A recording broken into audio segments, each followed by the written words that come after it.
Good afternoon. I'm Tom Putnam, Director of the John F. Kennedy Presidential Library and Museum, and on behalf of Tom McNaught, Executive Director of the Kennedy Library Foundation, all of my library and foundation colleagues, I thank you all for joining us on this beautiful spring day, the type of day that the poet Rumi may have had in mind when writing, page 18 of the new book. Come to the orchard in the spring, there is light and wine and sweethearts in the pomegranate flowers.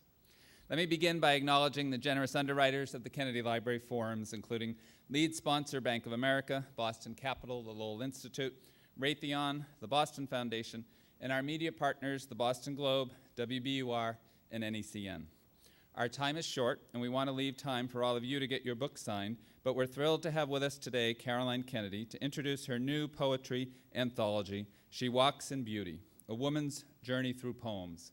And we are joined by two of the poets whose work is featured in the book, Elizabeth Alexander and Naomi Shibab Nye, who I will introduce after Caroline speaks. Of the many remarkable documents in this library, one of my favorites is on the back of page 4 of a speech that then Senator John F. Kennedy gave in Washington State on June 21st, 1959. One senses that he had read the speech and decided it needed a stronger ending. So he leans over to his wife, Jacqueline Kennedy, and scribbles, "Give me the last lines from Ulysses." And he begins to write them for her. "Come, my friends." And then you see in her writing, "'Tis not too late to seek a newer world, sitting well in order, let us smite the sounding furrow." And it goes on for 8 lines till the conclusion, "That which we are, one equal temper of heroic hearts, made weak by time and fate, but strong in will, to strive, to seek, to find, and not to yield." She has it memorized by heart and quickly jots it down, making a few corrections along the way for him to use as he sees fit.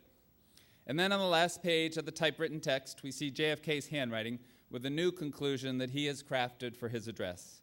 He writes, "In the poem Ulysses, Tennyson, the poet, tells us how Ulysses, in his old age, decides to set out once again on a last adventure. And then one assumes he reads the final lines to the poem that his wife has provided to him, though he crosses out the line, made weak by time as fate, not wanting to imply that notion to his audience, and inserts, dealt harshly perhaps by time and fate, but strong in will, to strive, to seek, to find, and not to yield." I was saying that to Naomi Shibab Nye and said, the fact that he had the audacity to correct Tennyson shows a certain level of confidence.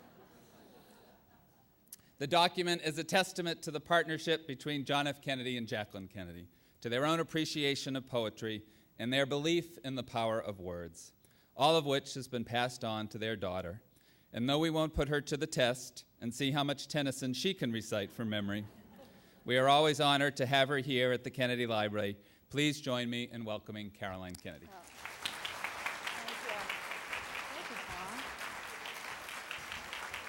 Thank you, Tom.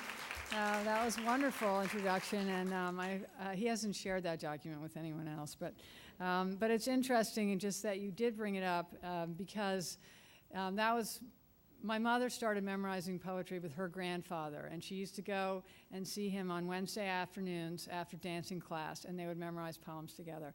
And that was a poem that she memorized with her grandfather. And I've talked about this with my other poetry anthologies. She always had us collect and give her a poem for birthday or Mother's Day or Christmas. And she saved them all in a scrapbook that I have where she put all the ones that my brother and I chose. And I've continued to do that with my own children.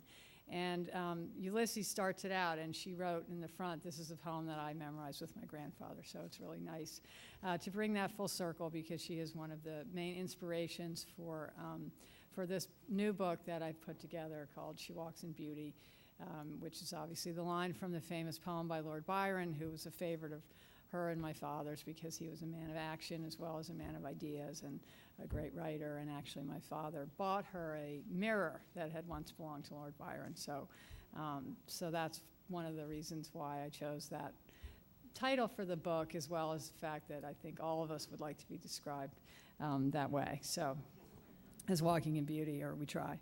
But anyways, I wanted to welcome all of you today to the Kennedy Library and to tell you how much it means that you've come. And And I hope you've had a wonderful day. I've heard about it, and I know that a lot of great ideas and understanding has been exchanged. And I'm very happy to launch my book here in Boston because a love of language and words and ideas was something that my parents shared. They really believe that America should lead with our spirit, not just our economy or our military power. And on a personal level, they were each shaped by the things that they loved to read. My father read oratory and history, and my mother poetry and memoir and novels. And for me, it's a special thrill to be here with two of the poets that I most admire and have gotten to know during the process of writing these books, Elizabeth Alexander and Naomi Shibab. As we all know, one of my father's most important and symbolic acts was to invite Robert Frost to read at his inauguration, which elevated that event and placed it in a continuum of state ceremonial occasions that goes back to classical times. And so we're so lucky to have Elizabeth here, who read at President Obama's inauguration, and her wonderful poem, Praise Song for the Day, which is sort of brings the traditions of Whitman and Frost and others, makes it personal and contemporary and feminine and maternal in a wonderful way. So it's a great honor to have her here. And I would like to thank my friend Naomi Shibab, who brings the entire world into her work. We had corresponded when I was putting together a family of poems for children, and we met when I visited San Antonio during the 2008 presidential campaign.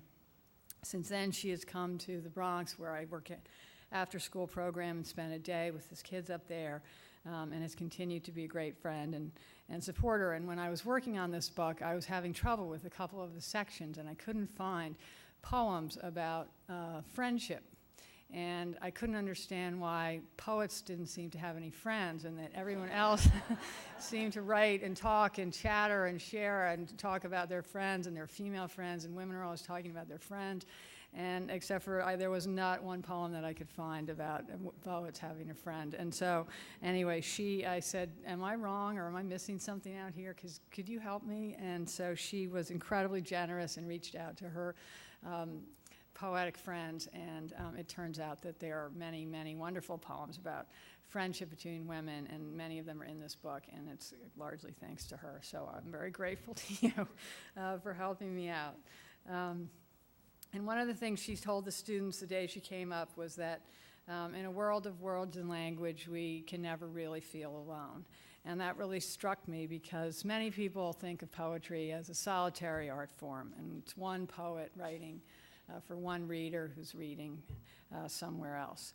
But I think this afternoon, and hopefully this conversation, will show that poetry can really be a way of creating community. Poems are meant to be heard, and reading poems and sharing them starts a conversation. And poetry is the oldest art, and the way that generations pass down social ideals and values and personal truths, and that was all done through the spoken word. And today, I think, when in our interconnected world, when the most important things happen between people, I think poetry has a renewed importance and a renewed role to play. Throughout history, women have been the weavers of the world. We are the ones that weave people together. We weave our experience of life into patterns and our stories into words. And poems are one of the ways that we do this. They distill our emotions in very few words that we can carry with us and share as we talk and weave the cloth of our lives. She Walks in Beauty is the fourth poetry anthology that I've put together, and it grew out of two sort of related developments in my life. For the past 8 years, I've been working in the New York City public schools and raising my own 3 children, the youngest of whom is going off to college this fall. Education has been my focus both at home and at work. Soon the homeschooling will come to an end. But amidst all the debate about education today, I don't think that children often hear adults talk enough about what they're reading and how they're reading it and why it matters. And I really have appreciated how fortunate I am to have grown up in a world of language and ideas, because more than anything else, those are what we need to change the world. We see it everywhere. There are revolutions of ideas happening around the world, and here at home we're engaged in deep debates about what kind of society we want to have. It may be true that if you turn on the TV, no one is talking about poetry. But in fact, I think poetry does have a role to play. It's the essence of language and the purest expression of ideas and emotions. Poems are short, they're intense, they give us a new way of looking at things, they can bring us up short, and they can remind us of what's really important. And once we know ourselves and what we believe in, we can use that power to build a better world. William Carlos Williams said it best in his poem, Asphodel, in which he wrote, "It's difficult to get the news from poems, yet men die miserably every day for lack of what is found there." A few years ago, I turned 50, not that many years ago, and I know it makes people feel really old when I say that, but you look great. And a couple of my friends gave me poems that seemed to capture this time in my life. One of them is here. One of the people who started this book off is here today, sitting here, paying some attention, not all attention. And I looked at them every so often, but I was working on other poetry anthologies for kids at the time. The first poem was from a woman at the desk next to me, Poems of Our Climate by Wallace Stevens, which contains the line, "The imperfect is our paradise," which resonated deeply with me as it elevated what I had thought was just compromise and frustration into the essence of being human. The second was Leap Before You Look by W.H. Auden, which is such an exciting poem, and some people think is a good summary of my foray into politics. And the third was To Be of Use by Marge Piercy. And I tried to include these in the kids' anthologies, but they didn't really fit. But I accumulated more poems from friends and family, and then the poems seemed to want a book of their own. So I went to my editor and I said, I have this great idea. I want to do a book of poems from middle-aged women. And she looked at me like I was completely crazy and, tried to pretend she wasn't approaching middle age and herself. And then, she said, okay, well, see what you can come up with. So I tried to round out the picture of a woman's life experience through poems. And along the way, I found poems that evoked memories of my own, as well as kind of enriched my experience of my own daily life. The poem that Seamus Heaney wrote about his mother, for example, and the closest of the time they spent together when the rest of the family was off at church, and he got the chance to stay home and peel potatoes with her, deepened my own experience of being a mother, as well as bringing back the feeling that you have when you're a child sharing a special time with an older person. There's poems in the book that my husband read to me, that my children gave me, that my mother loved, as well as ones that were new to me. There are, of course, many poems about love and solitude, but I had to look harder than I expected to find poems about modern kinds of work and other than writing. But most of the poems that have been written, particularly by women poets, have in the past obviously dealt with more traditional forms of work. So I predict that'll be a growing area as well as female friendship. I tried to choose poems that transform ordinary moments into extraordinary ones. Poems that made me laugh, as well as those that I have returned to often for inspiration. I hope there's something here for everyone, and that people will use this book as a starting point for thinking about the extraordinary moments in their own lives and the poems that describe those. So thank you so much, and now we're going to get a treat.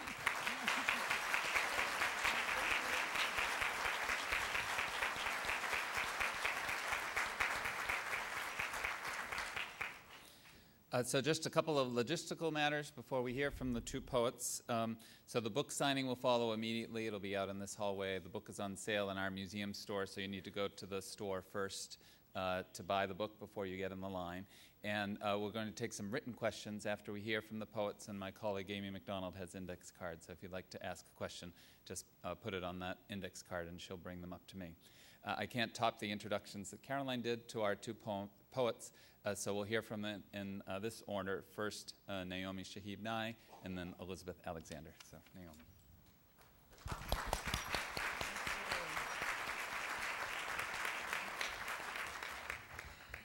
Thank you all for being here. Welcome. Thank you, Caroline, for those wonderful words. And congratulations. Creating an anthology is truly an act of labor and devotion, and you've done an amazing job. I have to say that the section introductions and the introduction to the whole book are so compelling. I think I would love the book even without the poems, just with your introductions, because they speak what so many of us have been feeling about why we need poetry all these years. And they're really eloquent, so thank you so much for what you did with them. I think poetry could not have a better advocate than Caroline Kennedy, and I know that all of us feel extremely happy to read the book, to be in the book, to be able to share the book with people we love, and to know that Caroline's out there talking about something that matters to all of us, a humanizing act. So gratitude from many.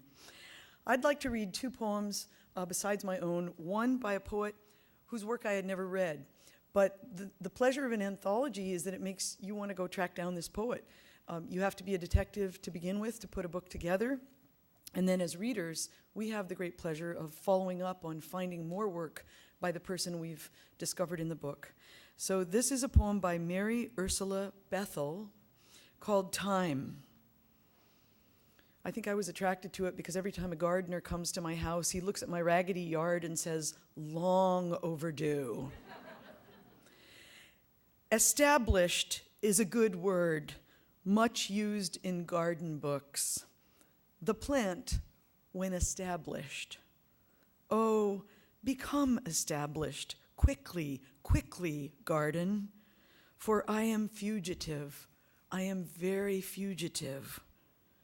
Those that come after me will gather these roses and watch, as I do now, the white wisteria burst in the sunshine from its pale green sheath.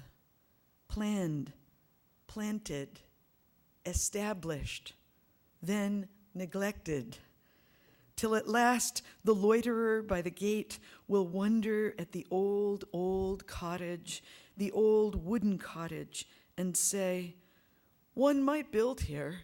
The view is glorious. This must have been a pretty garden once." Time by Mary Ursula Bethel. And the other poem is by a poet I loved a lot when I was a child, but I've never seen this poem of hers before. So what fun to discover it in your book. Amy Lowell, September 1918. This afternoon was the color of water falling through sunlight. The trees glittered with the tumbling of leaves. The sidewalks shone like alleys of dropped maple leaves, and the houses ran along them, laughing out of square, open windows. Under a tree in the park, two little boys, lying flat on their faces, were carefully gathering red berries to put in a pasteboard box. Someday, there will be no war. Then I shall take out this afternoon and turn it in my fingers and remark the sweet taste of it upon my palate and note the crisp variety of its flights of leaves. Today, I can only gather it and put it in my lunchbox, for I have time for nothing but the endeavor to balance myself upon a broken world. And my humble poem is called My Friend's Divorce. I want her to dig up every plant in her garden, the pansies, the penta, roses, ranunculus, thyme, and lilies, the thing nobody knows the name of, unwind the morning glories from the wire windows of the fence, take the blooming and the almost blooming and the dormant, especially the dormant, and then plant them in her new yard on the other side of town and see how they breathe. Thank you.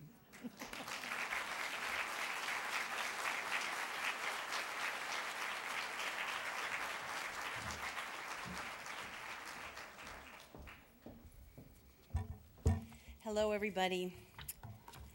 I'm really happy to be in this beautiful book. It's a beautiful book. It's a handbook. So thank you so very, very much. And to read with Naomi is a joy. Poets do have friends, and sometimes, we're all over the place, and we never get to see each other, and sometimes we feel like we're friends even if we don't really know each other, but we know each other through walking this strange path together. So that's a particular joy. And to be with all of you in this building surrounded by all of this blue and filled with so much life and legacy is very extraordinary. So the first poem that I want to read by another poet, and it's nice when we're asked to do that because then you get to have another poet's words in your mouth, rhythms in your body, and you get to pretend for about a minute that a poem you admire is a poem that you actually wrote. So this has been an anthem for me for a long time, To Be of Use by Marge Piercy. The people I love the best jump into work head first, without dallying in the shallows, and swim off with shore strokes almost out of sight. They seem to become natives of that element, the black, sleek heads of seals bouncing like half-submerged balls. I love people who harness themselves, an ox to a heavy cart, who pull like water buffalo with massive patience, who strain in the mud and the muck to move things forward, who do what has to be done again and again. I want to be with people who submerge into the task, who go into the fields to harvest and work in a row and pass the bags along, who are not parlor generals and field deserters, but move in a common rhythm when the food must come in or the fire be put out. The work of the world is common as mud. Botched, it smears the hands, crumbles to dust. But the thing worth doing well done has a shape that satisfies, clean and evident. Greek amphoras for wine or oil, Hopi vases that held corn are put in museums, but you know they were made to be used. The pitcher cries for water to carry, and a person for work that is real. What could be more true? This next poem, changing course in the middle, thinking again about friendship, is by Elizabeth Bishop. Letter to New York, thinking again of the far-flung friends. For Louise Crane. In your next letter, I wish you'd say where you are going and what you are doing. How are the plays, and after the plays, what other pleasures you're pursuing. Taking cabs in the middle of the night, driving as if to save your soul where the road goes round and round the park and the meter glares like a moral owl. And the trees look so queer and green, standing alone in big black caves, and suddenly you're in a different place where everything seems to happen in waves. And most of the jokes you just can't catch, like dirty words rubbed off a slate, and the songs are loud but somehow dim, and it gets so terribly late. And coming out of the brownstone house to the gray sidewalk, the watered street, one side of the buildings rises with the sun like a glistening field of wheat. Wheat, not oats, dear. I'm afraid if it's wheat, it's none of your sowing. Nevertheless, I'd like to know what you are doing and where you are going. Letter to New York, Elizabeth Bishop. And now I'm going to read two poems of my own. This one is called The End. It's in the heartbreak section, but we move on. The end. The last thing of you is a doll, velveteen and spangle, silk dupany trousers, Alibaba slippers that curl up at the toes, tinsel mustache, a doll we had made in your image for our wedding with one of me which you have. They sat atop our coconut cake. We cut it into snowy squares and fed each other while God watched.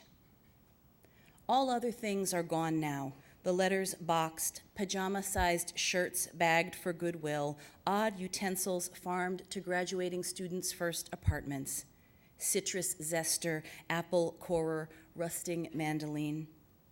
Childhood pictures returned to your mother, trinkets sorted real from fake and molten to a single bar of gold, untruths parsed, most things unsnarled, the rest let go.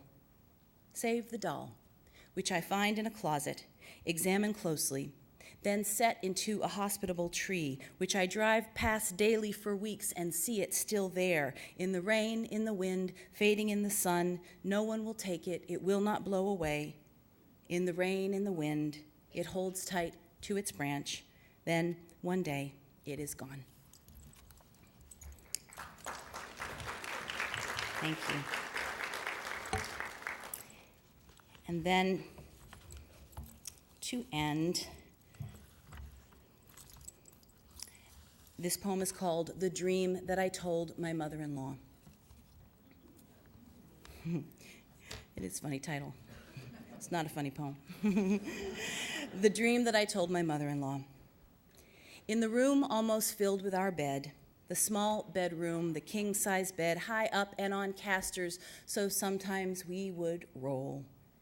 In the room in the corner of the corner apartment on top of a hill so the bed would roll, we felt as if we might break off and drift, float, become our own continent. When your mother first entered our apartment, she went straight to that room and libated our bed with water from your homeland. Soon she saw in my cheeks the fire and poppy stain, and soon thereafter on that bed came the boy. Then months, then the morning I cracked, first one, then two, then 3 eggs in a white bowl, and all had double yolks. And your mother, now my mother, read the signs.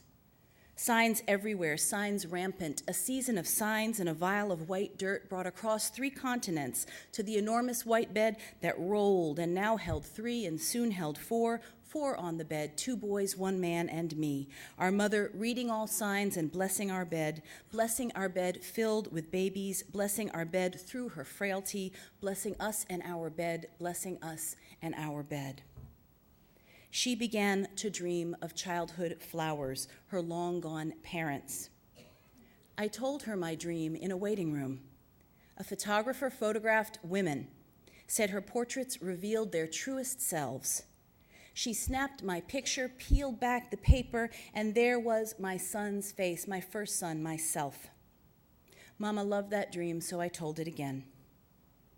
And soon she crossed over to her parents, sisters, 1 son. War took that son. We destroy one another. And women came by 2s and 10s, wrapped in her same fine white, bearing huge pans of stew, round breads, homemade wines. And men came in suits with their ravaged faces. And together they cried and cried and cried and keened and cried. And the sound was a live hive swelling and growing. All the water in the world, all the salt, all the whales. And the sound grew too big for the building and finally lifted what needed to be lifted from the casket, and we quieted and watched it waft up and away like feather, like ash. Daughter, she said when her journey began, you are a mother now, and you have to take care of the world. Thank you.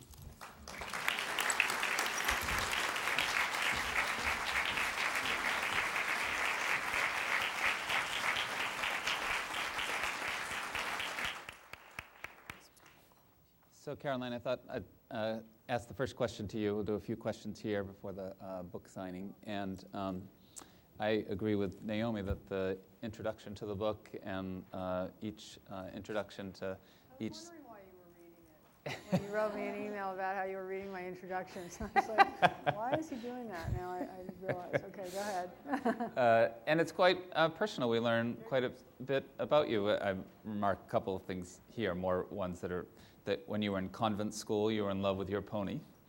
That in high school, you despaired of ever having a boyfriend. And that when you recently hit your 50th birthday, you write you felt the, quote, tiny terror of sliding down the hill into a crumpled heap of old age. Oh,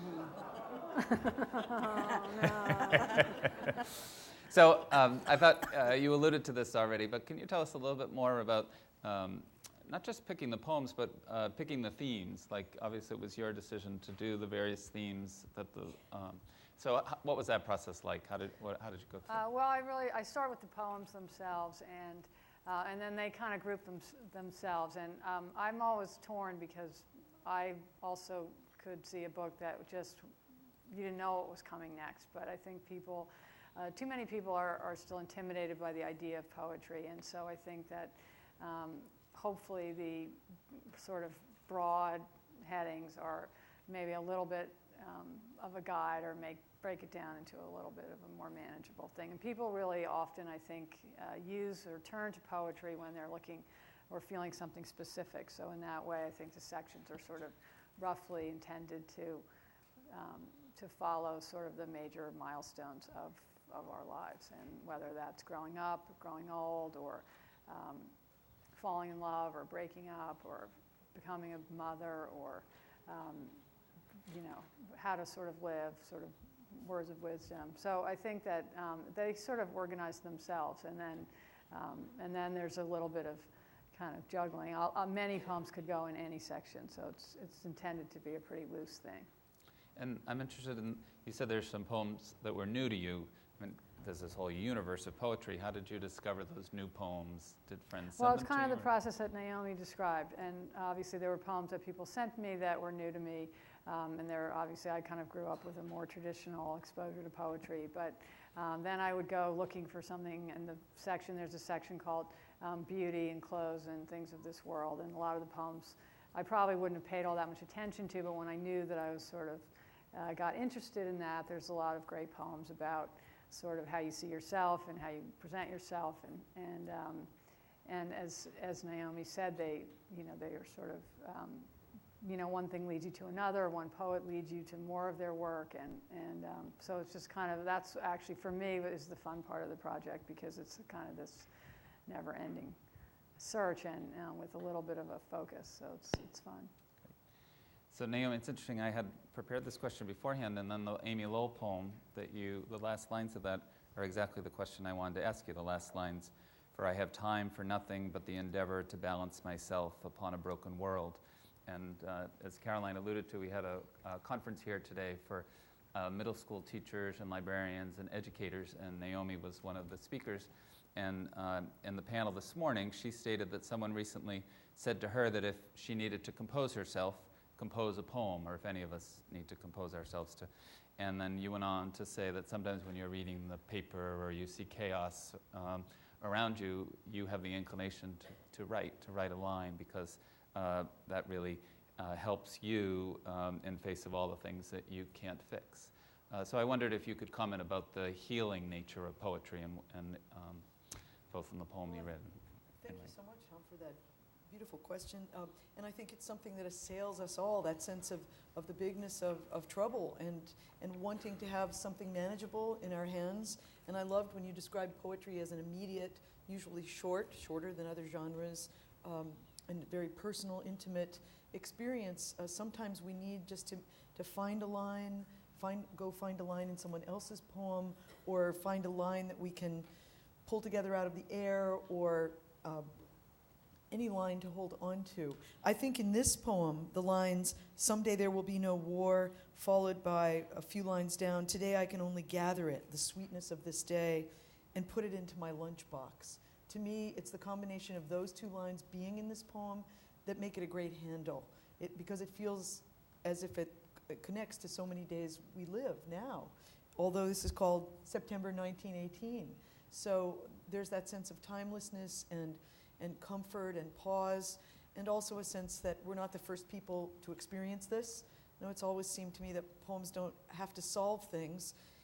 If they at least shine some light upon them, or shine some light upon our own mood, or calm or chaos within us, then they've done important work. Great. Elizabeth, we can't have you here without asking you about the ceremonial nature of poetry, and as Caroline alluded to, you're writing a poem, asked to write and compose a poem and read it at President Obama's inaugural. What was that process like, and did you write that poem in a different way because you knew it was going to be part of a ceremony, or did the words flow the way whenever you sit down to write a poem? Well, whenever I sit down to write a poem, it's always hard, and so too with the inaugural poem. It was no exception. I didn't want to go about it in any way that was different from how I usually worked. I found out on December 18th that I was to do it. So that was, Christmas is right around the corner, and there's a lot going on, and the inaugural date wasn't going to change. So it was a very, very focused time period, and of course, most of the time, we don't write with an occasion in mind. We don't write with deadlines. Naomi can tell you as well that usually people are not waiting on the other end for us to give them their poems hot off the presses, blowing the ink. So this was different, and the challenge was to stay cool and follow the same process as always, which is to say, moving through the world with antenna. moving through the world with pores open, with ears open, jotting things down when they come, keeping track of things, not losing those things that slip away.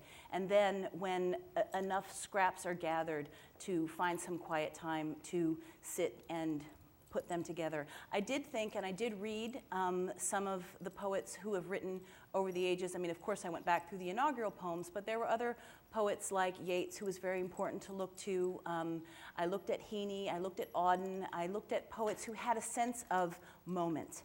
And also to remind myself that the poem had to have a life outside of the inaugural, that I didn't want it to be a poem merely for the day. It wasn't going to have the word Obama in it. It was going to be something that had to stand along with other poems. So intense immersion, but the same practice as usual, and trying just also to write out of and serve the spirit of the moment and the spirit of all of those millions of people who worked, to harken back to the March Piercy, who worked because they wanted something to be different in their lives, and they felt that through this process they could contribute to change. That moved me deeply, so I had that with me all the time.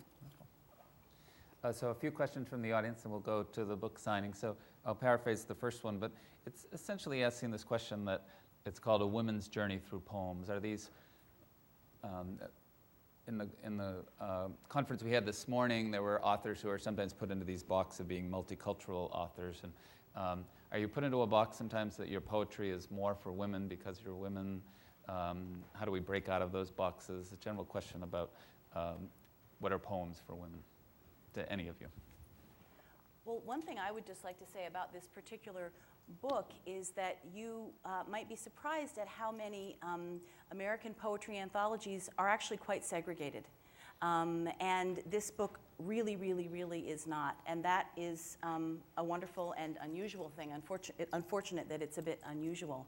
I think I know for myself, I think everybody, not just women or not just people of color, we are always writing out of our identities. We are always writing out of our experiences. We are always writing out of place and time. We are always writing out of who we are. Hopefully what we do then is write something that lifts a little bit above the level of the individual and can speak to more folks. So I don't think there's anything contradictory with sort of a universal identity and a very, very particular identity. Naomi?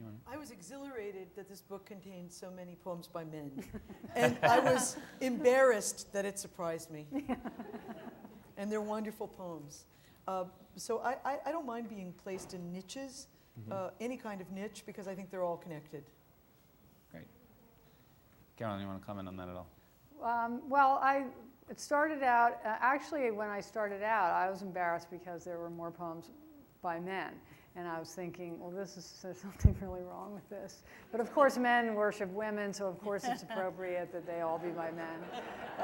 And then as I read more, more and more, I think the women came forward. But I think it's important, obviously, to be as universal as possible. And so there are poems. One of the poems that, in a way, I debated whether to keep in is a poem by Rupert Brooke about all the things that he loved, and it's really about attachment and objects and how much they mean and how you can get you define yourself in a way and so many memories are attached to different things that you might have if you're the kind of person who likes to collect things and remind you of people and exchange them. And so there are poems about those kinds of things by women also, but that one is particularly, he gives a great list of all the things that he loves, and so I thought that it doesn't matter that he's a man. He should be in there too. Well, maybe I'll end with some words from Caroline's introduction, which speak to this. Women have always been the weavers of the world, literally and figuratively, and poems distill our deepest emotions into a very few words, words that we can remember, carry with us, and share with others as we talk and weave the cloth of life. Thank you all for being here, to sharing those poems with us today. Thank you. Thank you.